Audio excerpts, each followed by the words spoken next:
أعوذ بالله من الشيطان الرجيم بسم الله الرحمن الرحيم إلى حضرة النبي المصطفى محمد صلى الله عليه وسلم وعلى آله وأزواجه وأولاده وذريته وأهل بيته الكرام ثم إلى حضرة من صحابة رسول الله أجمعين وإلى حضرة المؤلف تفسير الجلالين الإمامين الجلالين العلامة جلال الدين محمد بن أحمد المحلي وجلال الدين عبد الرحمن بن أبي بكر السيوطي وإلى حضرة المؤلف متن لباب الحديث بن محمد عبد الرحمن بن أبو بكر السيوطي وإلى حضرة المؤلف شرح تنقيح القول العلامة الشيخ محمد نووي بن عمر تنارا ونفعنا بعلومهم وأصولهم وفروعهم وعلى سلسلتهم سيقول لله لهم الفاتحة. أعوذ بالله من الشيطان الرجيم. Yang nomor 3 itu Pak. Nomor 2. Yaumiddin iyyaka na'budu wa iyyaka nasta'in ihdinas siratal mustaqim siratal ladzina an'amta 'alaihim ghairil maghdubi 'alaihim waladdallin. Itu kan masih nomor berapa itu? Pencet nomor 2-nya, pencet nomor 2-nya, pencet. Lagi belum naik. Terus. Nah, begitu. Bismillahirrahmanirrahim. Ya bani Israil azkuru ni'mati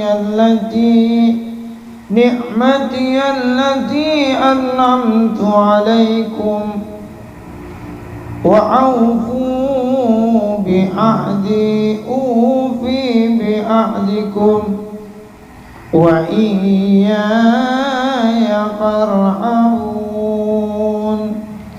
wa aminu bima anzaltu musaddiqan lima ma'akum wa la takunu awwala kafirin bih wa la tastaru bi ayati thamanan qalilan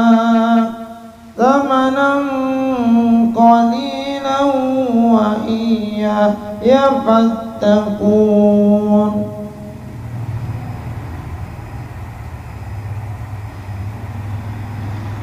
Wa la talbisul haqqa bil batili wa taktumul haqqa wa antum ta'lamun. Sadaqallahul azim. Ya bani Israil, wahai para bani Israil. Siapa bani Israil? Aulada Yaquba, yakni anak keturunan Nabi Yakub. Nabi Yakub bin Ishaq, Ishaq bin Ibrahim, keturunannya itu. Jadi Nabi Ibrahim punya anak 2, yang pertama Ishaq, yang kedua Ismail. Nabi Ishaq punya anak keturunannya namanya Yakub. Yakub ini adalah yang disebut dengan Israel, makanya keturunannya disebut Bani Israel. Wa aulada Yakub, anak keturunan Yakub. Uzkuru, dan ingatlah oleh kalian nikmati allati an'amtu alaikum, nikmat yang aku berikan atas kalian, yakni ala abaikum, atas keturunan kalian terdahulu, orang-orang tua kalian terdahulu, minal inja'i, daripada keselamatan, min fir'auna, dari Fir'aun, wa falqil bahri dan dibelahnya lautan, wa tazlilil ghamam naungan awan, wa ghairi zalik dan yang lain-lainnya, bi antaskuruha bi ta'atin hendaklah kalian bersyukur terhadap nikmat yang Allah berikan kepada orang-orang tua kalian, bi ta'ati dengan taat kepada Allah Subhanahu wa taala. Wa aufu dan penuhilah oleh kalian bi ahdi janji-janji kalian, allazi ahadtuhu ilaikum minal imani bi Muhammadin, yakni janji kalian untuk beriman kepada Allah dan beriman kepada Nabi Muhammad sallallahu alaihi wasallam.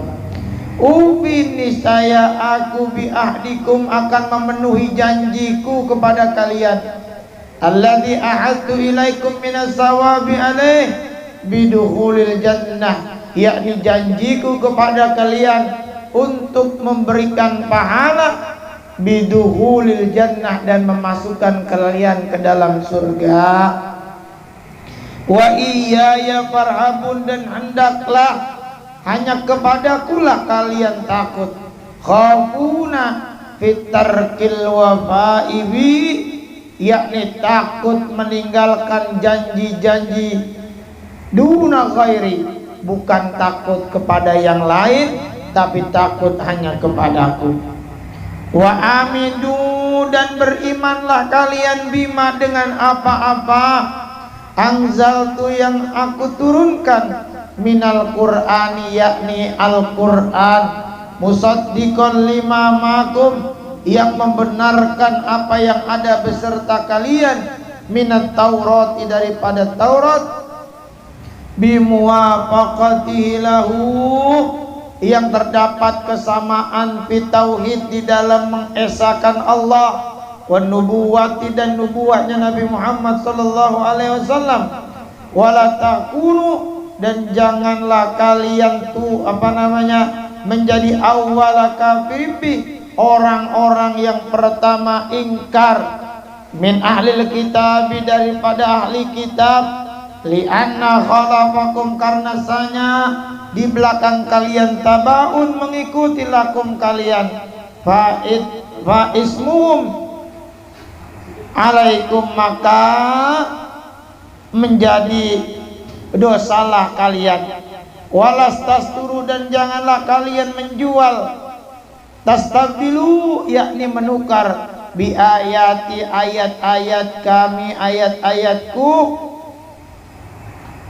allati fi kitabikum min nu'ti Muhammadin, yakni yang terdapat dalam kitab-kitab kalian, min na'ti Muhammadin, daripada sifat-sifat Nabi Muhammad sallallahu alaihi wasallam, samanan qalila, dengan harga yang rendah, iwadhan yasiran, sebagai pengganti yang murah, minat dunia, daripada dunia, aila taktumuha khaufa fawatin ma ta'khudunahu min safalatikum, yakni janganlah kamu sembunyikan karena khawatir tidak memperoleh keuntungan daripada dunia, min safalatikum, daripada nenek moyang kalian, wa iyaya fattakun, dan hendaklah kalian bertakwa kepada Allah, khafuna, takut bidzalika, yang kamu ada-adakan, duna ghairi, daripada selainnya, wala talbisu, dan janganlah engkau sembunyikan apa yang disembunyikan, wala talbisu, dan janganlah kamu mencampur aduk, takhlitu, mencampur aduk, al-haqqa, kebenaran, allazi anzaltu alaikum, yang kami turunkan atas kalian, bil batili, dengan kebatilan, allazi taftarunahu, yang kamu ada-adakan, wala taktumul haqqa, dan jangan kamu sembunyikan kebenaran itu, yakni na'ta Muhammadin, sifat-sifat Nabi Muhammad sallallahu alaihi wasallam,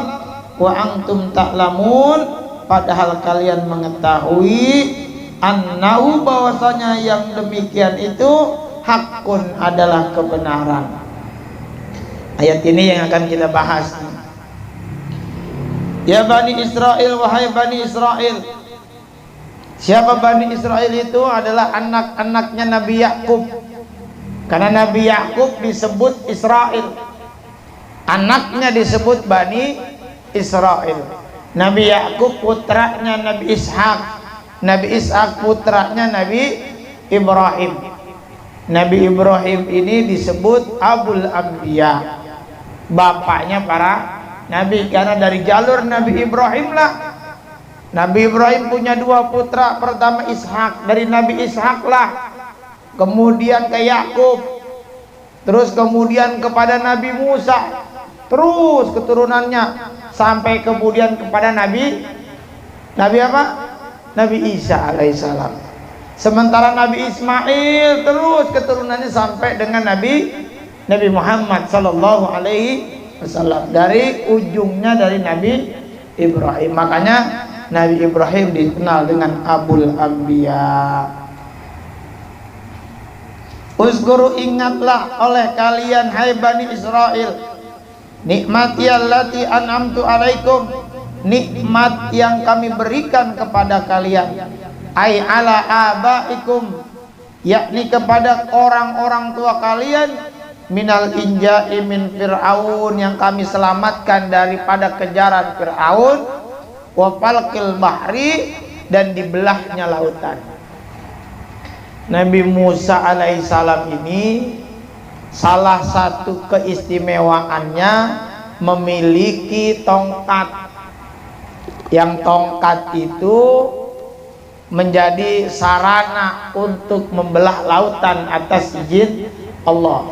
Jadi bukan tongkatnya, tapi yang megang. Tongkat mah banyak, keris mah banyak, tapi kalau yang megangnya orang biasa, keris nggak ada manfaatnya. Contoh gini, nggak usah ngomongin kesaktian. Pisau kalau dipegang sama tukang ayam, manfaatnya buat apa? Motong ayam, ngebelah ayam. Saya pernah ketemu tukang pempek yang pisaunya makin lama makin habis, jadi, atau tukang soto tangkar. Bahkan tukang soto tangkar bukan cuma pisaunya yang habis, tatakannya, talenannya juga bolong. Begitu. Apa sebab? Dipakai tiap hari. Pisau walaupun kagak diasah tiap hari, asal dipakai tiap hari, pisau makin tajam. Tapi kalau pisau dipakai sama saya yang kerjaannya bobor megang pisau tiap hari, itu pisau lama-lama karena karatan nggak kepake. Jadi bukan karena pisaunya, tapi siapa yang make. Ini tasbih biasa orang lain punya, tapi kalau tasbih dipegang sama orang yang memang tiap hari zikir kepada Allah, apa tuh tasbih jadi biasa? Jadi beda. Apa bedanya? Karena itu tasbih dipakai zikir tiap, walaupun bahannya sama, modelnya sama, beda. Orang juga begitu. Contoh, nggak usah ke orang dulu, dah ke batu. Ada batu kolar, ada batu permata, ada batu yang lain. Kira-kira kalau batu kolar, batu bata, batu permata dijejerin, orang lebih cenderung ambil yang mana? Ada 3 batu, batu koral, batu bata, batu permata. Yang ada harganya yang mana? Kenapa permata ada harganya? Karena ada nilai jual. Batunya sama-sama batu. Nabi juga manusia sama kayak kita nih. Tapi al-basar laisa kal basar. Nabi itu manusia tapi nggak seperti manusia yang lain. Siapa namanya? Gali ini manusia. Nabi manusia. Tapi Nabi ngeludah, ludahnya ditempelin di lukanya Abu Bakar, sembuh. Gali ngeludah, yang diludahin gendon, gendon lagi, bondan. Yang diludahin bondan. Bondan matanya sakit, diludahin sama Gali, sembuh nggak? Buset. Sama bondan ditabok Gali. Muka gua lu ludahin, sembuh kagak? Bukan masalah ludahnya, tapi siapa yang lu ludah. Abah Sukra nih, Abah suka kalau dipintain air, dia selalu baca bacaan namanya Rijalul Ghaib, disebutin Rijalul Ghaibnya. Saya belum dapat nama-nama Rijalul Ghaibnya, kemudian Abah udah keburu meninggal, jadi saya belum dapat Rijalul Ghaibnya. Nama-nama Rijalul Ghaib itu apa namanya, ya cukuplah Rijalul Ghaib, begitu saya bilang. Jadi kalau ada orang minta air disebutin, dikirimin Fatihah Rijalul Ghaibnya, udah begitu doang. Begitu. Jadi bukan siapa yang niup, bukan siapa yang niup, bukan masalah tiupan, tapi masalahnya siapa yang niup. Kalau yang niupnya Indra, yang kerjanya tidur doang, orang datang minta air ditiup sama dia, nggak ngaruh. Yang kesurupan makin kesurupan, makin datang jadi banyak setannya. Ini bagaimana urusannya ini? Jadi bukan perkara niupnya, tapi siapa yang niup. Kalau orang yang dekat sama Allah, contoh begini, kalian minta duit sama bapak kalian, tapi kerjaannya tiap hari bikin orang tua kalian jengkel, bikin orang tua kalian kesel. Ngomong dikit dikasih nggak orang tua? Belum tentu. Dah, lu gua gak percaya, lu duit buat apaan? Tapi kalau ada anak yang baik sama orang tuanya seneng sama anaknya, percaya sama anaknya, gak usah ngomong banyak. Pak, butuh duit. Buat apaan nih, beginian? Kasih. Tapi kalau sama orang tuanya nggak dipercaya, Pak minta duit, mau ngapain lu? Begitu. Dikasih kagak diomelin. Begitu. Termasuk juga anak buah sama pimpinan. Pimpinannya kalau percaya, dikasih semuanya, kepercayaan penuh 100%. Nih pegang duit perusahaan, gue percaya. Begitu. Kalau lu ada apa-apa ngomong aja, ntar dikasih. Tapi kalau anak buah yang kagak taat sama pimpinan, yang ngelawan mulu sama pimpinan di perusahaan, jangan lagi minta gaji, minta bonus juga belum tentu dikasih. Apa sebabnya? Pimpinan tahu.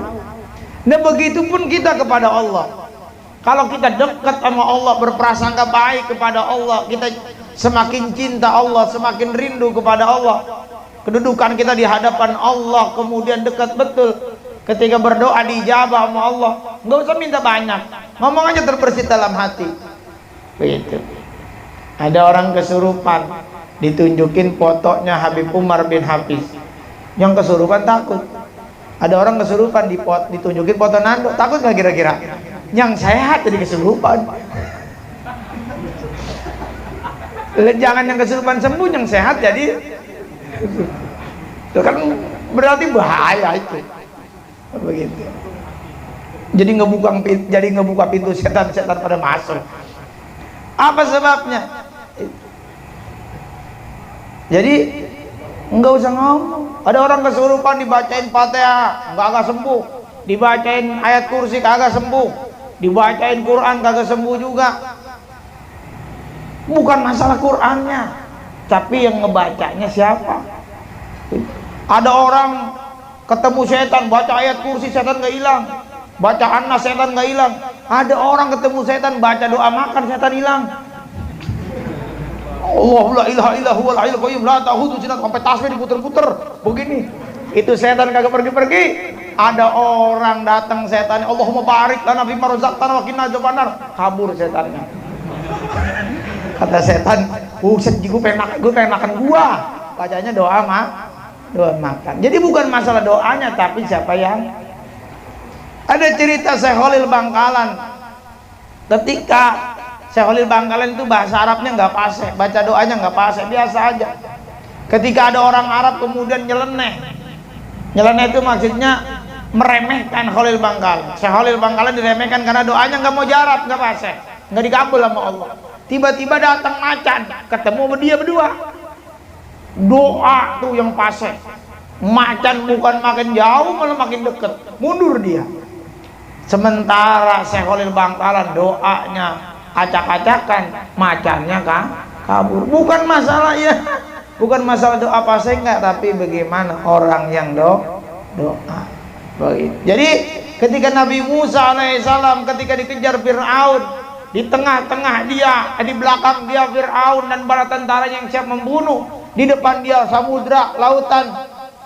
Kalau dia kemudian berbalik dibunuh, ke depan juga bakal mati. Lantas dia bermunajat kepada Allah, diketukkan tombaknya 3 kali, terbelah lautan. Ntar besok coba-coba nih, jalan ada kali di depan, wede sombong, baru ngaji nih gue nih, ambil tongkat diketok 3 kali, jadi jalan 1, 2 mah enggak, 1 enggak nyelam, 1 masih 2, 3 bluk kagak balik lagi tuh orang. Waduh. Nabi Sulaiman itu ada kitabnya yang bisa membuat Nabi Sulaiman itu bisa ngomong dengan binatang, bisa bicara komunikasi dengan makhluk-makhluk Allah yang gaib. Itu ada kitabnya. Kitab ini adalah kitab yang berisi rahasia-rahasia semacam itu. Makanya jangan heran kalau ada orang yang kemudian bisa ngomong juga begitu. Ya jangan heran, karena sesuatu itu semuanya adalah takdir dari Allah, ketentuan Allah begitu. Jangan heran, tapi juga jangan ngerasa takjub, karena tidak ada sesuatu karomah namanya, kesaktian yang melebihi kesaktian Allah. Jangan merasa heran kalau ngelihat orang jalan di atas air, jangan merasa heran kalau ngelihat orang ketika ditanya semalam sholat di mana, saya sholat di Masjidil Haram. Sholat Jumat di mana, saya tiap Jumat saya sholat di masjidnya Nabi Muhammad SAW, Masjid Nabawi. Kamunya di mana? Saya ada di kamar.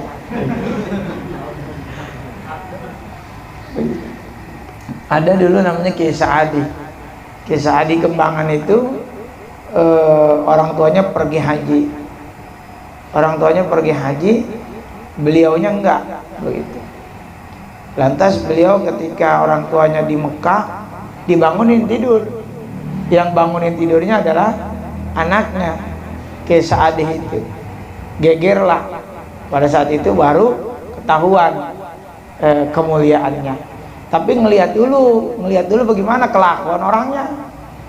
Kalau kagak pernah sholat, tiba-tiba sholat di Madinah, kan kita juga ya, lu di sini aja kagak ke Madinah begitu. Jangan begitu. Lihat kelakuan sehari-harinya, ngaji apa kagak, sholat apa kagak begitu. Jangan datengin yang begituan. Gitu, pakai minta doa yang begituan begitu. Mbah, minta tolong mbah, pengen kaya. Mbahnya miskin. Kalau gua bisa mau gua juga duluan. Begitu. Pakai lu yang minta. Gua aja miskin. Begitu. Ya udah begitu tuh. Jangan. Makanya kedukun segala macam jangan. Saya pernah datang orang kemari gara-gara dukun begitu. Udah jangan dipercaya. Dukun benernya aja bohong, apalagi bohongnya ya bukan main, bohong bener aja bohong. Nanti hari ini Nyi Roro Kidul turun tangan. Udah nggak usah dikit-dikitin, udah begitu, ibadah aja begitu. Jangan kayak si Amit masang foto begitu, dan disanyain bingung dia begitu, dukun palsu dia itu. Waduh. Emang kadang-kadang kita mah begitu orangnya, masang foto udah kayak alim ulama begitu, udah keren banget di Facebook mah begitu. Udah kita statusnya juga status orang bener semua begitu. Model begitu kan gitu mah. Kalau foto udah pakai sorban, pakai page, statusnya status kata-kata hikmah begitu. Padahal dia juga copy paste begitu. Kira ditanya, Pak Ustadz gimana, sehat? Sehat, alhamdulillah. Saya mau nanya Pak Ustadz, boleh? Pas ditanya, ini baru kedebukan dia, begitu. Saya seringkali termasuk teman saya sendiri begitu. Seringkali mereka ditanya terkait perihal agama, ujung-ujungnya takut nggak bisa jawab, dia nanya ulang ke orang lain begitu. Ustadz, saya ditanya orang nih begini jawabannya apaan ya? Kata gue, lu yang ditanya gue yang repot ini urusan.